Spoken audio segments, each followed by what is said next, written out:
Very good morning to all of you, from from India and surrounding such countries, and then good afternoon to people, Amar, and people who have joined us from other parts of the world. Thank you so much for your time. My name is Darshan Shantamurthy. I'm the founder CEO of CISA. We are all excited today to be part of this launch of our CPSI 2.0 program. This is one of our flagship training programs. So essentially, a bit of a background of our of this program. Way back, it was about more than a decade back when we started off. We've been CISA as an organization. I'm sure many of you would have heard of us in this payment data security space. We've been one of the uh, early, so to speak, the first PCI assessor in the market. And when we were actually doing a lot of these PCI DSS projects and assessments, we used to always run into this question as to, is it really doable? Is it really, can any organization essentially get compliant and benchmark against the standard? And that's when we started, saying that, hey, we could actually do that, and we had a lot of these information, and how could we do this? In an effective manner, and that's how we said that we could actually use a training program so that we could actually educate and share our knowledge that we essentially had privy to because of having done assessments in multiple organizations. And that's how the certified payment card industry security implementer program started. That the first program was done in Bangalore, and when we did that, it was a roaring success from day one. And when we did that program, we realized that we could actually make a big contribution to the community. And from there onwards, we've kind of phenomenally made an impact. And I'll probably walk you through how many people we have got certified on CPSI. But since then, this program has become one of the largest payment data security implementation program, not just in the country but across the world. So very proud of that accomplishments, and thanks to all the support, especially the CPSI. CPSI is a big community of CPSIs in the marketplace.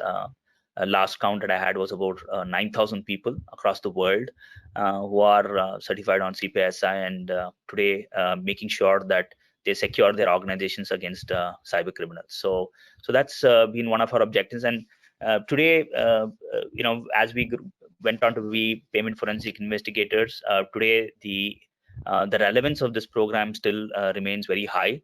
Not so much so in terms of getting compliant to the standard, but more in terms of the breaches that are happening, and they continue to happen unabated. So implementation program has still a huge relevance, a testament to that fact is the fact, is the result of many of our workshops are attended by different facets and industry verticals, and today we've got a huge community, and all our workshops have been, even during COVID times, have been getting overwhelming response. In fact, our last virtual training program, we had to actually literally break up into multiple sessions because of the huge interest that we are getting in, thanks to the organizations focus towards reskilling and upskilling their workforce to meet the growing challenges post pandemic. So and today we are very fortunate. Thank you to each one of you for having joined this great moment for CISA, and thanks to all our panelists, our chief guest, Mr. Vishwanath from NPCI, for having made his time for this session. Today, we couldn't get a better date than today to actually launch this program, because being Gandhi Jayanti, we thought that we couldn't get a better time than today to actually launch a program of such significance, because it also goes with our national mission, and not just ours but across the world. Many countries have taken a mission of increase digitized payments, and our work towards a cashless society, which is good for the countries, good for the economies, good for people. It cuts red tapeism, it cuts leakages, So every country is going towards it, and people say a benchmark of country's prosperity is the amount of digitized payments do they have. So that being said, when the entire world is focused towards digitizing of payments, it is no other time than today to actually make this kind of an impact. Moving on to the next slide, quick thing, we've got the quick agenda for the next 55 minutes that we've got on the clock. We would have Mr. Vishwanath speak for a couple of minutes. Then we would go to the my colleague Kaushik Pandey would run through the CPSI 2.0 program, give a little bit of brief as to why we did it, and what is that is all about, what is the difference between the 1.0 and 2.0. And then we have a panel discussion where we've got some really elite panelists from different walks of life in the payment industry, in the fintech industry, bank and from the credit bureau, so we've got a lot of different perspectives, and we'll be happy to have that discussion. So I guess the journey for CPSI has been a long one. We've got lots of workshops being done across the world. The number of workshops I think exceed more than 300. It's been 300 workshops across the world in multiple countries. And we've got various types of people actually participating in this workshop. Initially it was only for the security folks, but now we've got people from the developers coming in. We've got a program called CPSI, which is for the developers. We've got people coming in from the network and infrastructure management. We've also got people from auditing fraternity who have always been part of to understand how the implementation works. So we've been very fortunate, and we've been able to get various stakeholders represent in these workshops, and we've been able to implement many of these. So great. So the other facts, some of the key facts, we've got about so the count is about 8,000 professionals across the world. We have trained in more than 100 organizations have had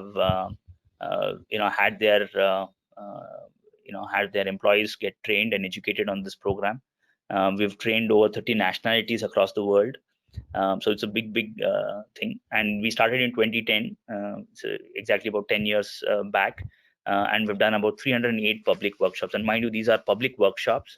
We do a equal number of in-house workshops, so you could gauge the number of sessions that we have done, where we have actually gone and done it. And many organizations have also endorsed this workshop for their internal elevation and even for hiring purposes, and we are very glad that we've got a list of organizations which have endorsed this program for for upskilling and reskilling their workforce.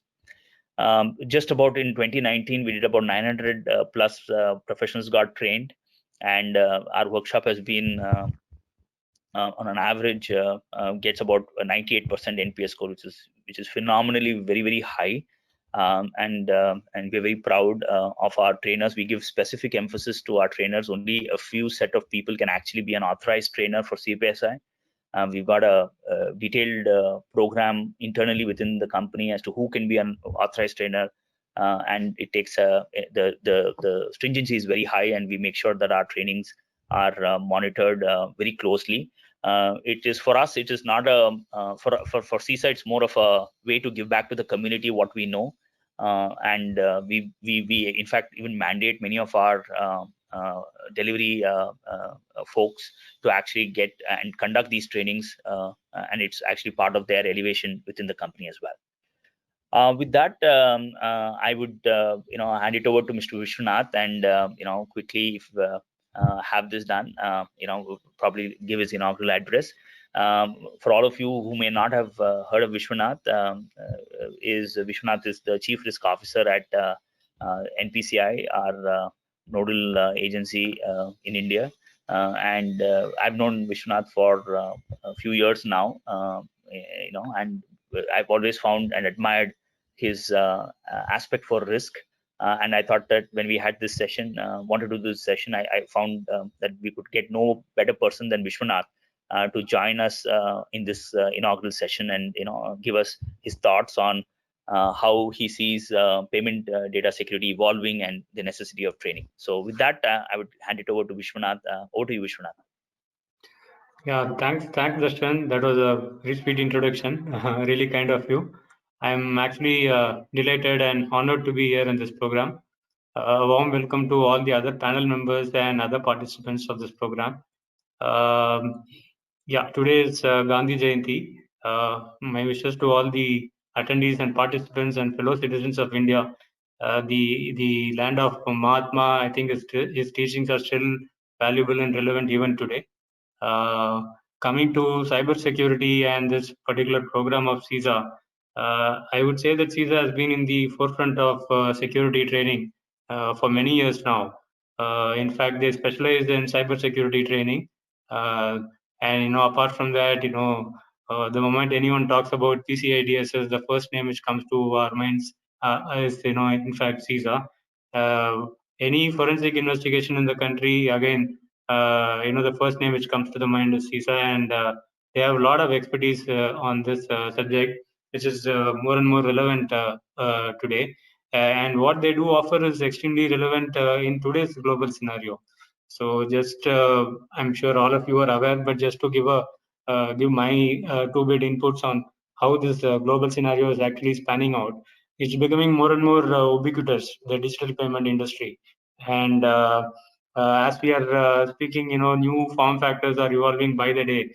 So gone are the days when, credit cards used to be the only form of, digital intervention which was there in the markets. So as we speak, we have a heady mix of wallets, you have tap and go kind of a scenario. You have UPI, which has kind of revolutionized the payments in India, and I'm really happy to be part of NPCI's payment journey on that.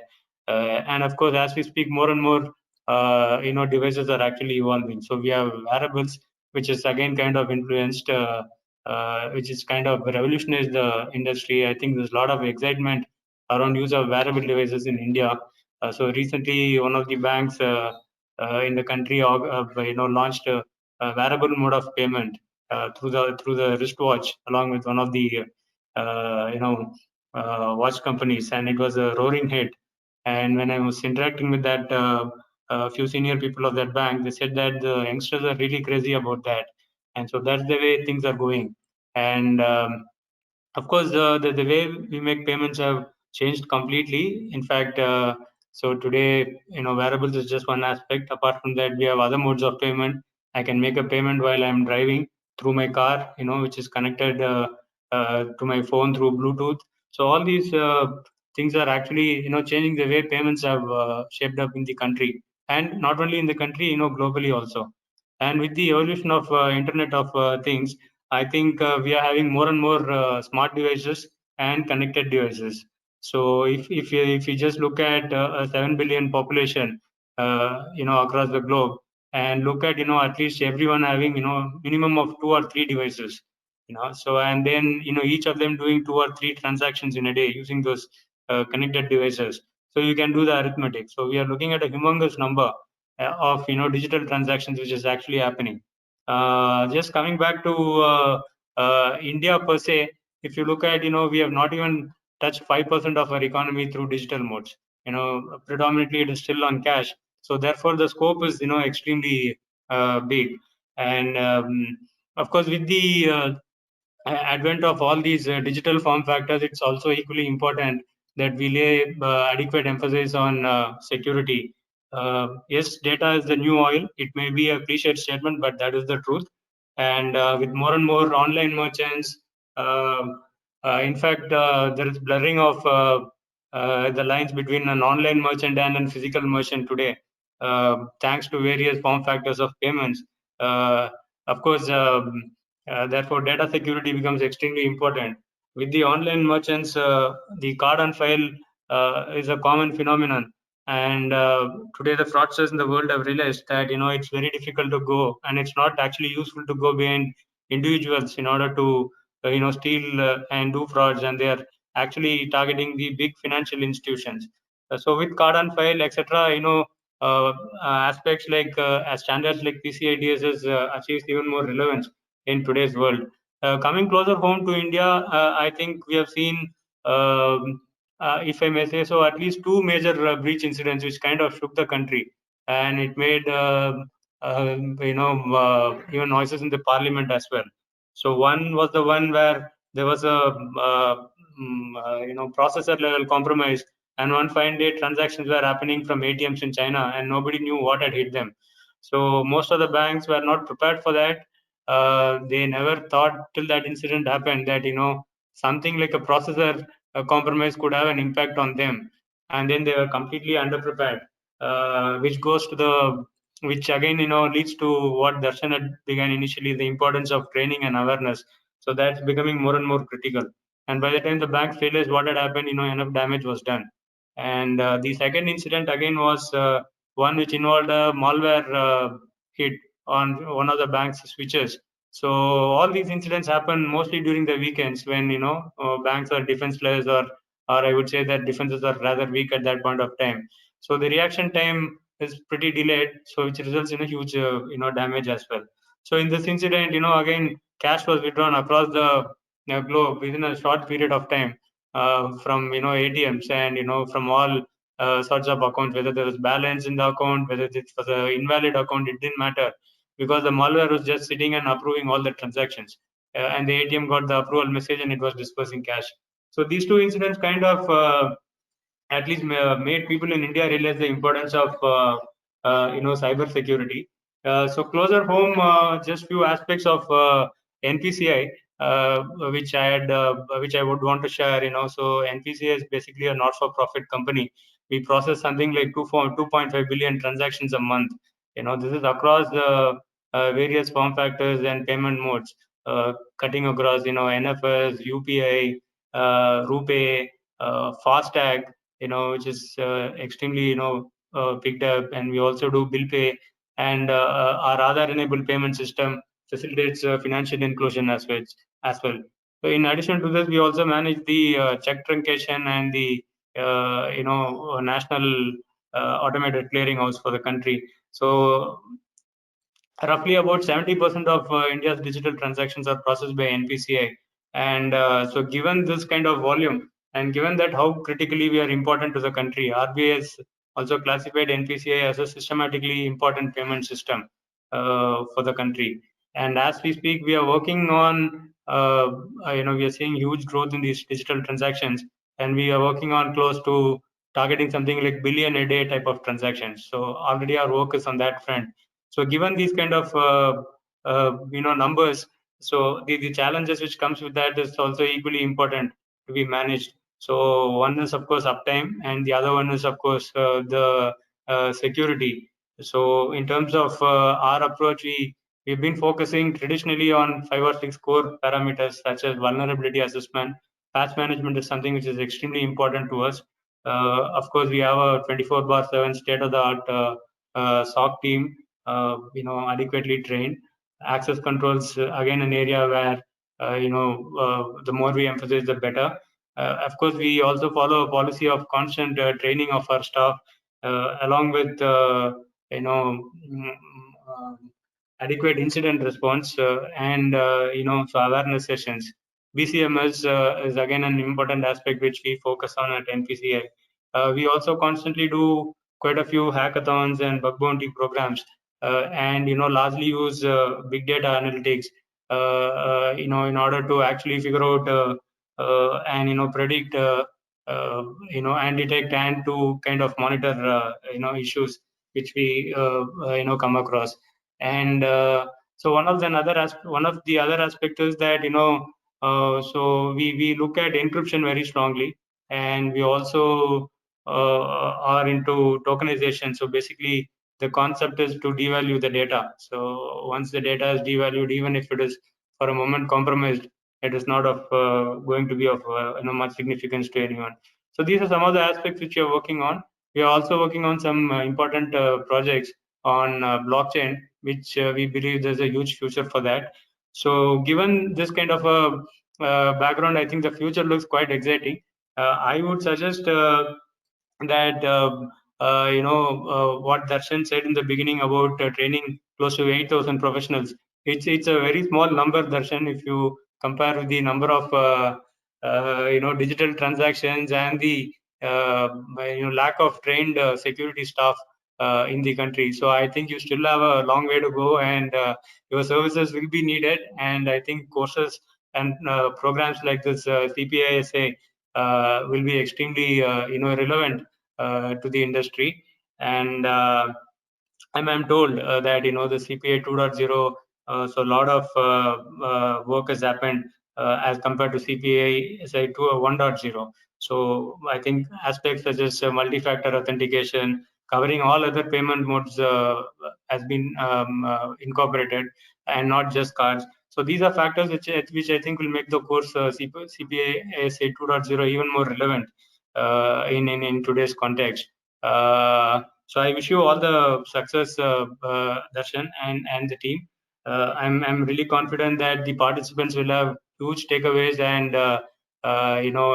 their work towards improving the payment infrastructure and the payment security infrastructure in the country will be highly appreciated.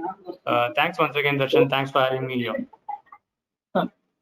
Thanks, Vishwanath, for that inspiring words, and thanks for setting out our goals as well.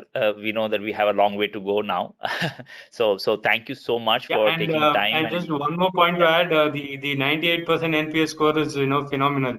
So I think it's too good to be true, that kind of a number. But hats off to you guys. You guys are doing a stupendous job. Carry on with the good work. Yeah, thank you. Sure. Really appreciate that. I'm sure that our participants will vouch for that more than anything else. So thank you so much for setting the context for this session. So I'll hand it over to my colleague Kaushik to quickly walk us through the why and what of CPSI 2.0. Kaushik.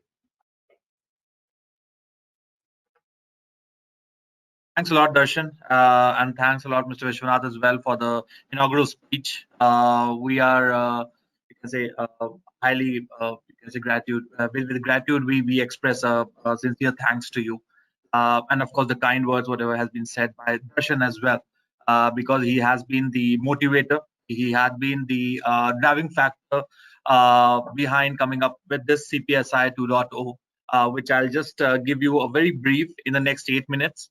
Because the people, or let's say the people who have joined and who have attended the CPSI know that it's a 2-day workshop. It's a 2-day course, and doing it in 8 minutes might not be the right thing, or let's say might not be justice to the entire thing. So we'll just give you a glimpse, or let's say how exactly we came up with this CPSI, or let's say why exactly let's say SISA came up with CPSI 2.0. So on that particular note, let's start with, first of all, that, okay, what exactly had been happening in the past 15 years, let's say, for example. If you take the payment ecosystem, then the payment ecosystem has, you can say, changed or evolved in a very systematic fashion, but it has evolved globally in the past 15 years with a 100x growth. If you'll see in late 1950s, then at that time, analog was the, let's say, the communication technology which was used on the side payments. Okay, and majority of the times we never even heard about cards at that time, right? Now, believe me or not, but actually it was in 1979 when a credit card terminal was introduced by Visa. However, the first electronic funds transfer, which was you can say launched in the world, was basically in 1870s, and that too by Western Union. So the first electronic funds transfer, the EFT, was done in basically the 1870s, and from the 1870s till the 1960s, there were a huge you can say the payment technology evolution and all those things what happened in the Western market, and accordingly the world also adapted with the same.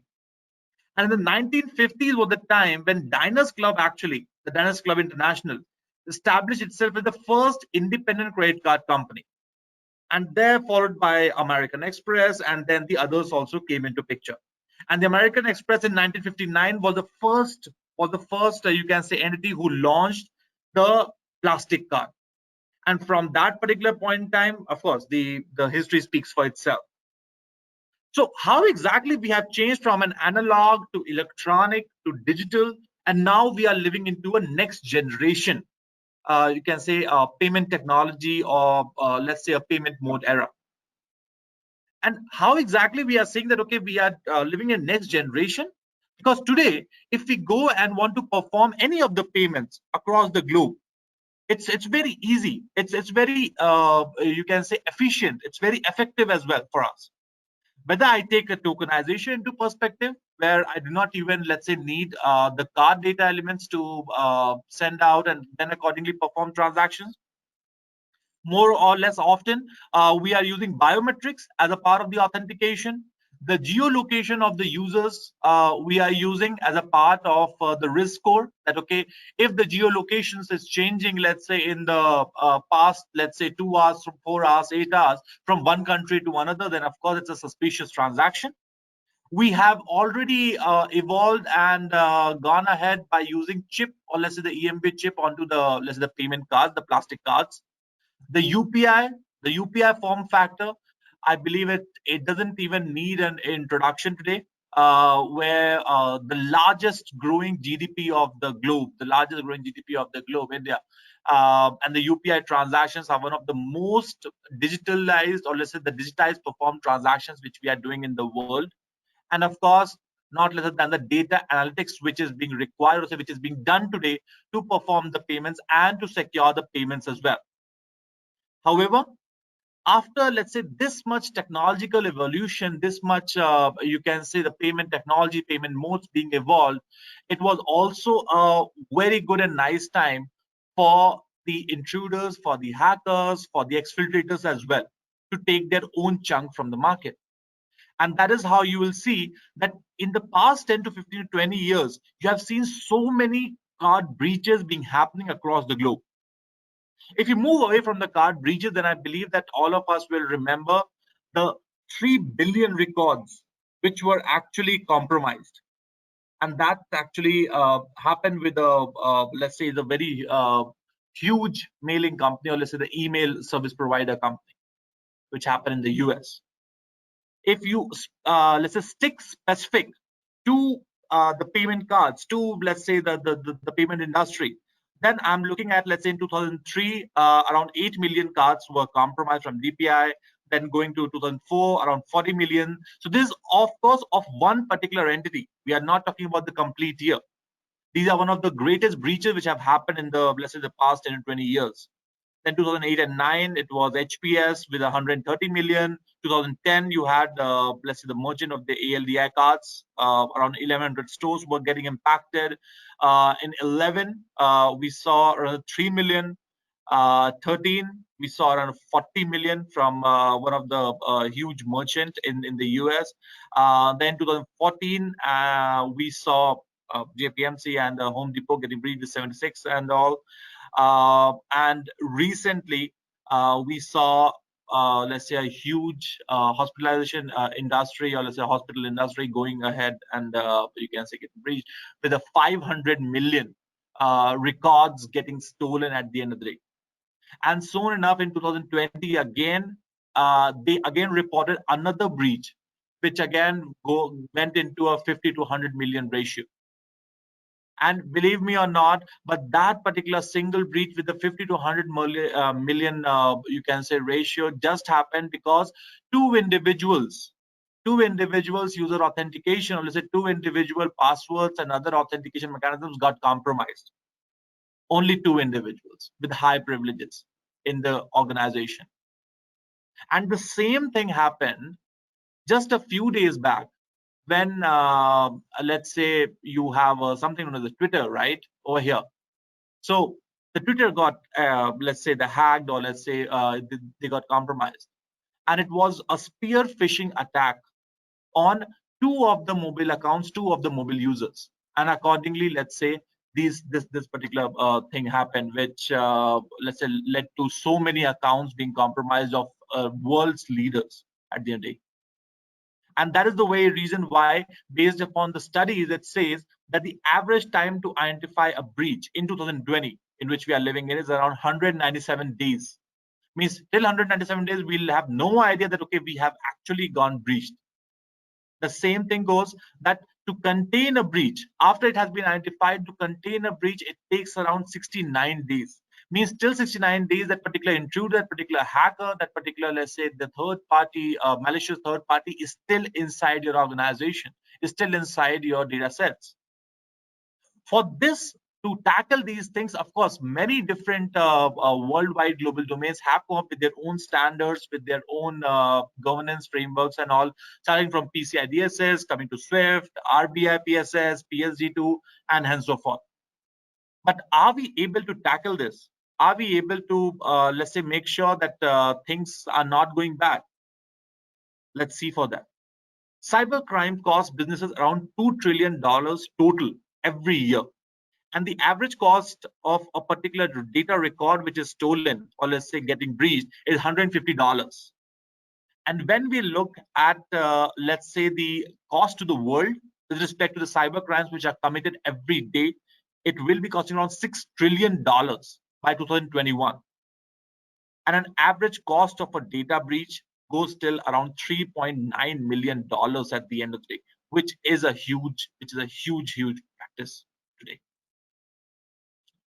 Having said that, when we keep people into the equation, when we keep you and me as an individual into the equation, we see that we are such a, let's say, as a critical asset into our organization. And if there is let's say, a vulnerability, a weakness in our systems, then how much it can impact our organization. So if you'll see, as a part of the Varanus, you can say, research, they said that around 53% of the companies found over 1,000 sensitive files accessible to each and every employee. 53% of the companies are saying that 1,000 plus sensitive files are accessible to every employee. In that particular case, just imagine that one of the employees, just their account gets compromised, and how much it will get impacted. 15% of the companies said that more than 1 million folders are open to each and every employee. And only 5% of a company's folders are protected. It means that there's a huge gap between what we are saying, or let's say what we are preaching in our policies, and what we are doing at the end of the day. And that is actually boiling down to the awareness amongst the people, the awareness amongst the individuals. The awareness amongst, let's say, the individuals inside the organization, which follow the top-down approach. And 38% of all the users sampled said that, okay, their password never even expired. Forget about 90 days, 180 days, or let's say 1 year as well. Their password never expired at all. Means even if once, let's say, the password is compromised, then everything is gone. And majority of the cases, the individuals, the users tend to use the same password in each and every portal. So if one of the passwords gets compromised, then everything gets compromised. And the last of this weakest chain is your emails. And as per the research, 90% of malwares are coming from the emails. So with that in proportion, what do you think that does the people need to be protected more, or let's say, does the people need to be aware more as compared? That is what we also thought. And that is why we came up with CPSI 2.0. Keeping the people, keeping the person, keeping the individuals into the equation. And how best we can achieve this was, of course, with the payment forensics, learnings, what we are getting.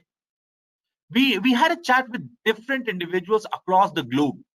We had a chat with so many organizations, and each and every organization came back to us and said that we also want to understand what exactly are the learnings from these payment forensic breaches, whatever is happening across the world. Because the reports over there just goes off. Nobody gets to know the learnings out of it. And that was the point of inception when we thought that, okay, we need to make a change over here. We need to change the industry and how exactly we think, and serve the nation, serve the globe in the right fashion, so that we can secure each and every payment which is happening across the world, not just in India. And that is the very reason why the payment forensics plays a very, or let's say very major role in coming up with CPSI 2.0, where we have the real world threat vectors, case studies, challenges, and solutions, which are coming from the payment forensics end. We have introduced the entire global, let's say the worldwide payment acceptance technologies which are being used.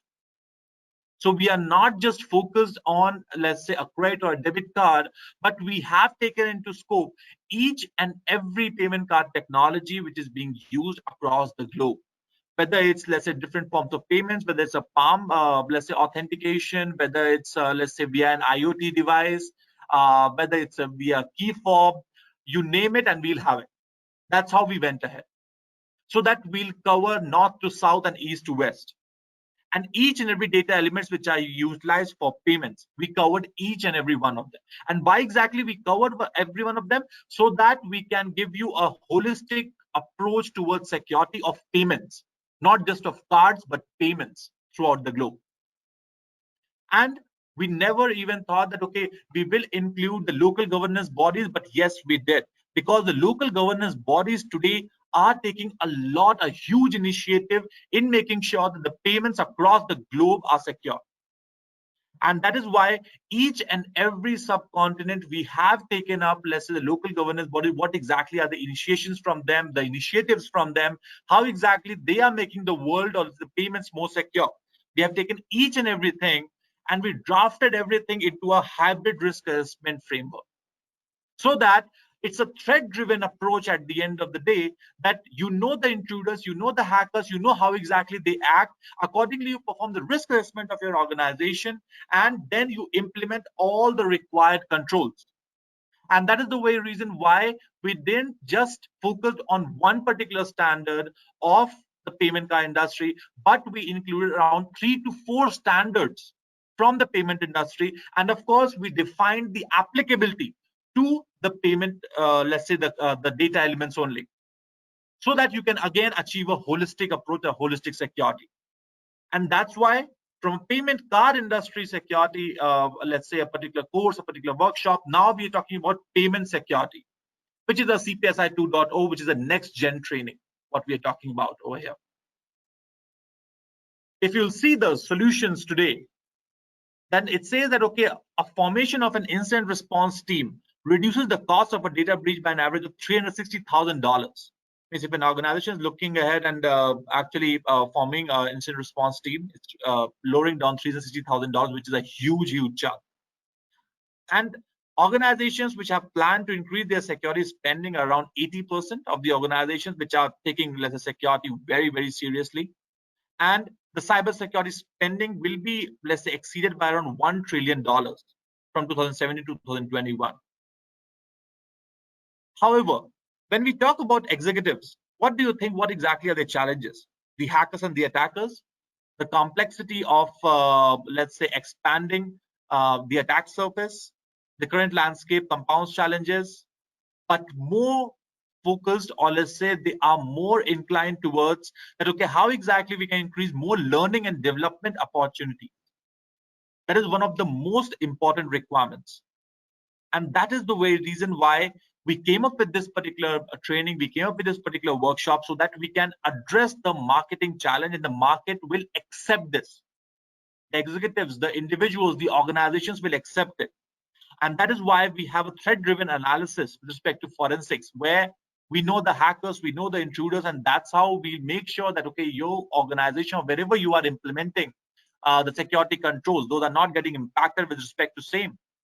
We have a hybrid risk assessment driven implementation today, and we are covering a holistic payment data security at the end of the day, so that each and every form of payment, each and every payment data element is actually secured at the end of the day.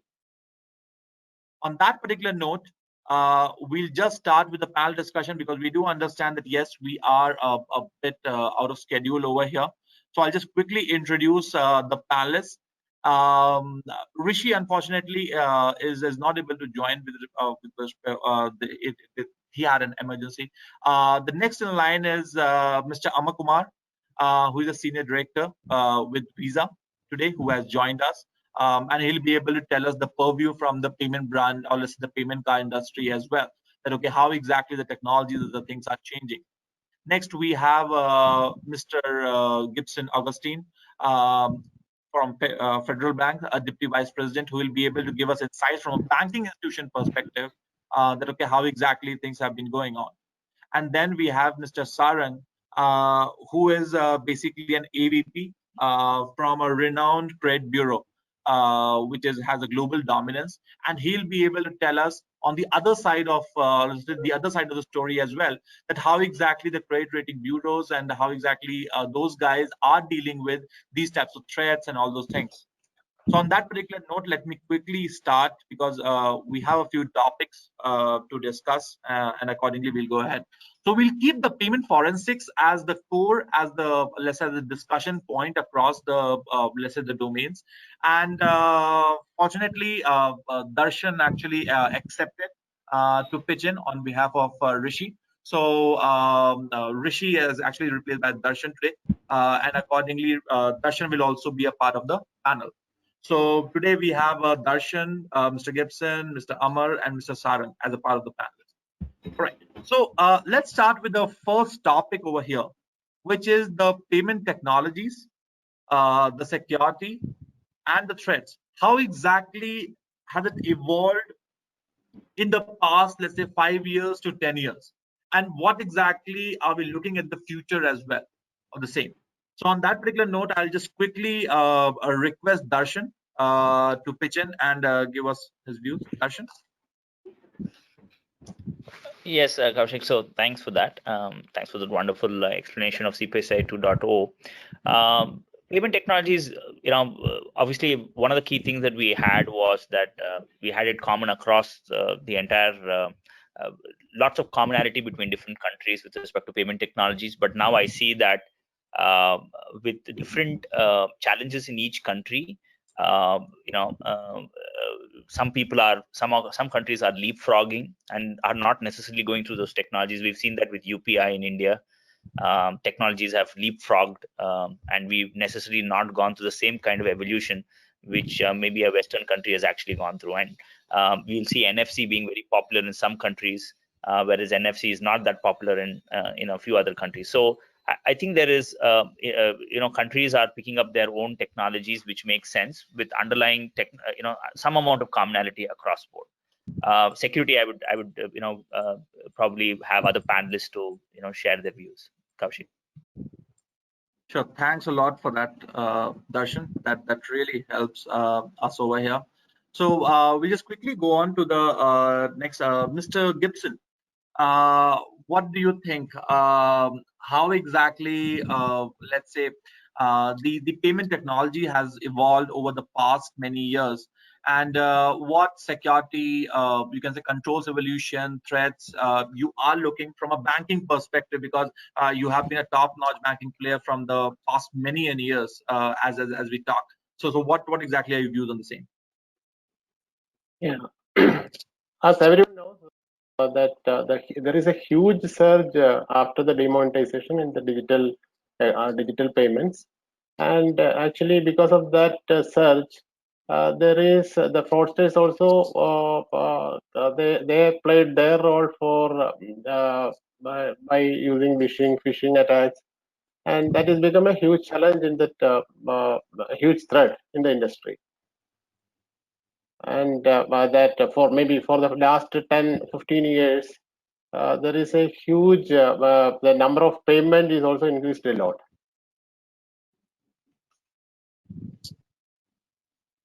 Got it, Mr. Gibson. Thanks a lot for that. Amar, what exactly are your views? Because you have been, let's say, one of the biggest, you can say that the payment card, you can say the domain, which is there in the world, and which has been taking initiatives across the globe with respect to each and every payment forms, whatever we talk about over here. Many of, as I told in the starting, many of, let's say, the payment technologies were actually developed by your parent institution, let's say your institution. So what exactly are your views towards the same, Amar? Yeah, sure. So thanks for the explanation on this. So in modern technology, Earlier it was only the physical card, but now in last 1 decade we can say that mobile banking, mobile payment, then wallet payment. Also we have we have different kind of payment, right? So in this way, it evolved a lot, and now we are not only dependent on only the physical card, right? Anyone can pay from anywhere in the world, right? And from the mobile device, online payment. So this is how it has been evolving year on year, right? And still lots of progress is happening, research is happening, how it can be evolved in the future. Sure, Mr. Ma. Thanks a lot for that. And lastly, we'll go to our friend Sarang, who will be able to tell us the other side of the story, which is with respect to the credit card bureau. That okay, how exactly things are evolving over there? What form factors are you looking from that particular angle, and what all threats or vulnerabilities or things you are looking at that particular end? Sarang. Yeah, sure, Darshan, and thank you for introduction, and Kaushik, thank you for introduction. So when we talk about payment technologies trending and security trend, it's a whole lot of fun stuff are going around. It's a complete evolving different technologies over there. So first, I would like to highlight the challenges on the upgradation path that we want to taken care. And then secondly, we'll talk about the other part of a story as you mentioned. So first and foremost, what I understood, what I seen into the current trends, we should leverage more on enabling multi-factor authentication on doing the payment, processing the payment. So nearly this has been enabled or this has been forced into the market nowadays. So multi-factor authentication will help to have a security more on Titan. Then secondly, we should work on enabling the safeguarding the customer data through the tokenization. So as you understand, technology evolves over the period. So it's time for us to look at the other secured option also. So tokenization would be a very effective process which required a less computation power compared to the other encryption, because when we talk about the encryption, there is always a chance of an issue, or there is always a chance of an hacker can have the upper hand. So we should have the good tokenization process. It will take a fewer computer resource as compared to the encryption one. And so, and again, the second part of tokenization, beauty of tokenization is it is a more cost effective. That's an important part. Thirdly, we should have a 3DS 2.0 enabled to do the secure authentication. This is a secure protocol. So that will be helping credit card owners or issuing banks to verify the data. That would be really good to opt for 3DS 2.0. Thanks a lot, Mr. Sarang. That particular thing really helps. So what we can understand from the entire discussion over here is that today the payment technologies, the security and everything has evolved 100x, right? Let's say 100-fold today. With the tokenization, absolutely, as rightly being said, Mr. Sarang, that okay plays a very crucial role. Encryption, of course, it can be decrypted, so the algorithm can be broken at any point in time, and many different you can say factors are also there. So accordingly, like to say, we need to address each and every form factor from here onwards, I believe. And that is what let's say CPSI 2.0 also has its in arsenal, where they are talking about each and every payment technology which is being used, how exactly the controls have evolved, how exactly the security has evolved on same as well. So let's go on to the second topic of discussion which we have, which is the role of local governance in addressing the payment security challenges. We have seen many initiatives coming from, let's say in India, from RBI. You might have heard about in Europe, a particular thing, directive came as the PSD2, which is the Payment Services Directive 2. Then we have SWIFT as one of them. PCI DSS being a global standard, again, that's also very, you can say, unique in nature. And accordingly, different types of standards, like let's say, if I'm talking about, let's say, NIST cybersecurity framework, right? So even these things can also be applied on the payment data so as to increase the security posture of any of the organization. So the local governance, like let's say RBI in India and different forms of the world, are also taking initiatives. So let's hear from our panelists about the same, that okay, how exactly the local governance is playing a crucial role over here. So on that particular end, we'll start where we left off, Mr. Sarang. So Mr. Sarang, what exactly do you think? How exactly the local governance is playing crucial? Yeah, sure, Darshan. So, local governance played an important role to strengthening the payment security challenges, because in the recent years we seen state and local government agencies are targeted for cyber crime. That's a major worry that need to be handled. So, like with the recent ransom attacks, then phishing attacks, that would be compromising the traditional security solution. So either government is always taking a verge, and they are always having importance to go for digital transformation. So that's the first most the solution or the implementation path. Local government should go for a digital and the IT modernization. That's the important part. Secondly, then following the NISP cyber security framework, that's utmost important. So National Security of Standard and Technology, they have the standardized security framework that should be implemented across the government bodies. And as we understood that RBI and CB and other government agencies are having the regulatory audits, and they are on verge to getting this regulated through the other different banks and the cooperative agents also. So that's a really good initiative from the government, and hopefully in near future we can see the better results. Thanks a lot, Mr. Sarang, for that. And I believe that RBI itself, with the advent, or let's say with the introduction of RBI PSS Act of 2007 and the initiatives which has been taken after that, it has played a huge role in securing the payment ecosystem from an Indian perspective. And I believe that today, UPI being such a, let's say, a market leading player towards the payment technologies and how exactly the payments have to be done, many of the Western countries are also trying to adapt the same model and are looking forward for, let's say, the knowledge and the things from our, you can say, the government. So on that note, let's go to Mr. Gibson. Mr. Gibson, what exactly are your views on the same?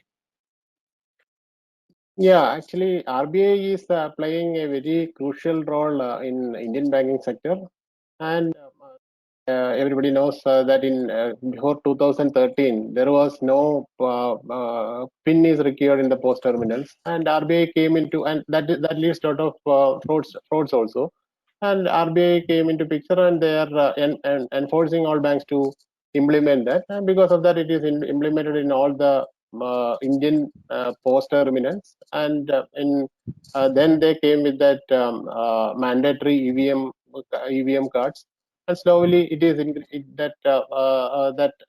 because of that, actually, that vulnerability of the cards is decreasing, and they are playing a crucial role. Even from yesterday onwards, they are mandating for that all cards issued in India should be enabled only in the ATMs and POS, and it should not be enabled without that user's concurrence for the international transactions or international POS terminals. Like this, actually, RBI playing a major role, and on time to time they are giving the instructions to the banks also. Thanks a lot for that, Mr. Gibson. Amar, based upon your views and of course being in Singapore, and thanks a lot for joining us from Singapore as well on the same. What exactly are your views from a Singapore market, or let's say from a global market as well? The local governance, is it playing a crucial role? Yeah, definitely. Government role is very much crucial in payment card industry, and that also in the evolving environment. And it's not about just card security, but also how disaster recovery is planned, how cybersecurity incident is handled, right? When it happens, right? How it can be mitigated, and also what are the standard company can follow, so that they are prevented. So local, some of the from the technology standard point, some of the countries allow that, okay, certain amount of money only you can transact through PayWave, right? So these kind of government regulations helps to protect the data, protect the cardholder interest. So that is how government is playing a crucial role all over the world. Sure, thanks a lot for that, Mr. Amar. Darshan, your views? Yeah, I'll make it quick, Kaushik. So look, this is how it is going to. This is how it's. All countries are typically what trend we see is all countries have been adopting or rather are moving in terms of the technologies that actually make sense for their local markets, right? So in India, for the fact that we couldn't, the point of sale terminals were too expensive. The issuing of the cards was very prohibitively expensive for a market like India with 1.3 billion people. The technology was mobile, and since everyone had a mobile, and with evolution of 4G and and then now going forward to 5G in the next 12 months, the mobile was a very commonsensical form factor of payment, and that's happening. And they like the way Vishwanath and other panelists essentially said, now with IoT coming into picture, there's going to be a lot of and we've got fast tags and number of other form factors of payments depending on our need of the market. So the local governance obviously has to consider what is applicable in their market and then accordingly make sure that it's protected. And I see that going to happen in a big way.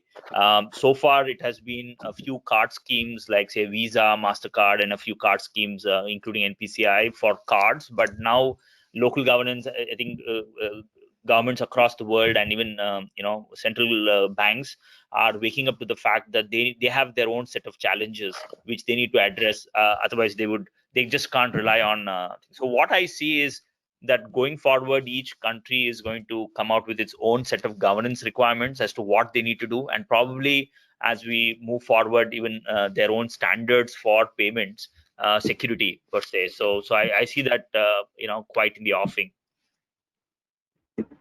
Sure, Darshan. Thanks a lot. Thanks a lot for that particular views. And from that, we'll just move on to the next topic. And as we are running short of time, we'll try to combine both of the topics so that we can cover, let's say, the majority of the things over here. So the digital economy acceptance and the payment security initiatives, whatever has been taken across the globe, and of course, that how exactly we are moving from, let's say, towards a payment security rather than a payment card security. I believe both of these topics, of course, are related to each other. And I'll just give you one particular quick fact over here, right? That if you'll see a global internet traffic, the global internet traffic, how exactly it has surged in the past couple of years. So in 2002, it was around 100 GB per second. Right now, we're talking about a global scale. So that was the global internet traffic. In 2002, it was around 100 GB per second. In 7, it came to 2000 GB per second. In 17, it increased to 46,000 GB per second. And till 2022, it is projected to go around 150,700 GBs per second of data. So with so much digital the digital data going around in the market, what exactly do we think that, okay, the digital economy in, let's say, countries such as in India and of course the neighboring countries and across the globe, how much is it of, let's say, relevance to us? Basis upon, let's say, we have such a huge amount of people living into rural areas, a few of them are living in urban areas and all those things. And are we moving towards payment security rather than payment card security in this particular, let's say, future? Let's have a chat about that. So on that particular note, we'll go with Mr. Amar first. Mr. Amar. Yeah, sure. So digital economy or digital payment it not only change the life and the daily payment, but also during, I will take one example during the pandemic, right? When people had fear of getting infected with the cash transaction. So most of the online company, they provided option to do or I would say mandatory to do the digital payment, right? So that is how digital payment is evolving. When it was implemented in India, right now India is coming up with a digital payment very fast, and in rural area we can see also that digital payment is happening. Like some of the developed country like Singapore and some of the European companies, they already adopted digital payment a long time back, but now we can see that developing countries are also moving towards digital payments. Sure. Thanks a lot for that, Mr. Amar. We'll quickly go on to Mr. Sarang. Mr. Sarang, your views.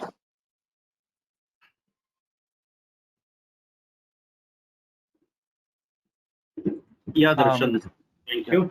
So when we talk about an acceptance of a digital economy, so I just want to put out some facts here. So as per the NACSCOM report, India aims to be becoming a 1 trillion digital economy by 2025, and this digital infrastructure will play a bigger role into such a journey. So easing imports, export will help India increasing the contribution to the global supply chain. That's first and foremost. And we also recently seen a huge investment by Facebook and other companies, Geo. That's really a good sign to become India as a healthy digital economy. So considering such an opportunity ahead of India, it's really good to push some more facts on that, and having the digital payments would be a secure channel. Sure. Thanks a lot for that. Then Darshan, your views.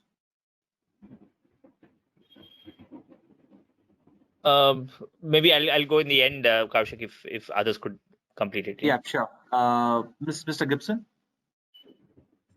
Thanks. Actually, there are two situations where that user acceptance on digital economy or digital payments is become popular. One is a recent thing, that COVID situations. Many of the companies or many of the organizations are insisting on digital payments. Then secondly, in 2016 when that demonetization happened, people are forced to use that. And actually these two situations is made people aware of that means even the all classes of people aware of the digital payments, and they start using it forcefully, or the situation warrants that. That helped a lot in the growth of digital economy in India. I think in addition to that, this easily available data and mobile technologies, that is also contributed a lot. Sure, Mr. Gibson. Thanks a lot. Darshan, your closing comments.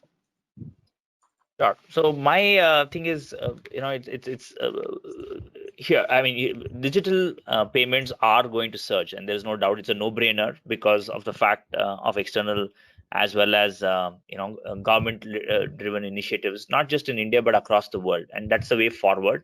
And everyone understands, governments understand, regulators understand that the cash is the enemy out here, and the more digital payments get, the better it is for the economy, better for the common man.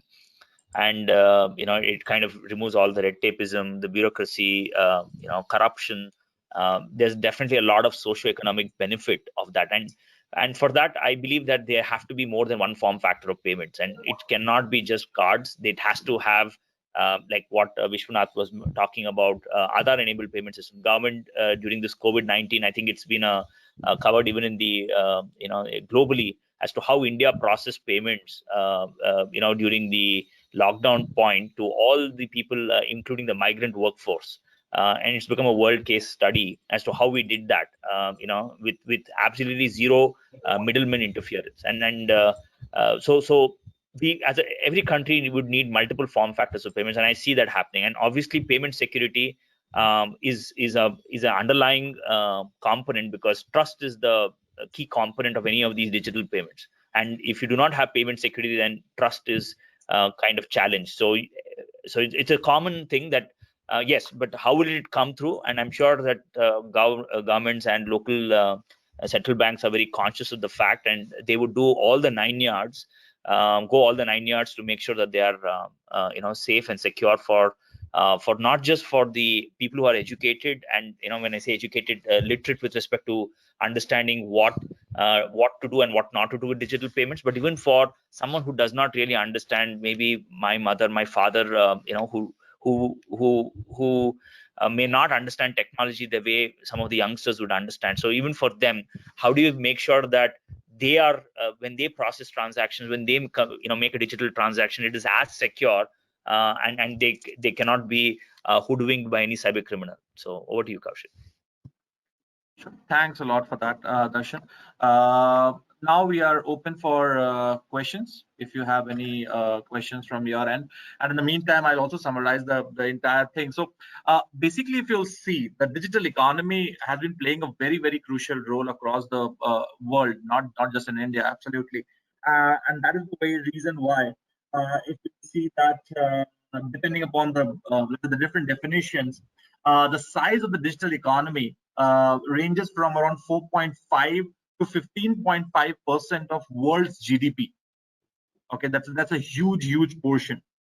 Okay, and the maximum, or let's say that the majority of it comes from ICT sector, which is your information and communication and technology sector, where US and China together are accounting for almost 40% of that particular world total. So digital economy, absolutely, as rightly being said by all the panelists, will be a key thing in the coming, let's say, a few years, or let's say in the coming years. Absolutely, the IoT, the Internet of Things, will be playing a huge role when coming to the payments. We have a few questions with us. The first one is that majority of the senior leaders doesn't want to change the passwords frequently as per the password policy. Absolutely, you are right. And that is the very reason why we want to create this particular awareness. We want to create this particular, let's say, an institution-based training where even the senior leaders should understand what exactly are the threats, what exactly are the vulnerabilities, what exactly is the risk behind it. And accordingly, let's say they will be able to change their passwords and do other things.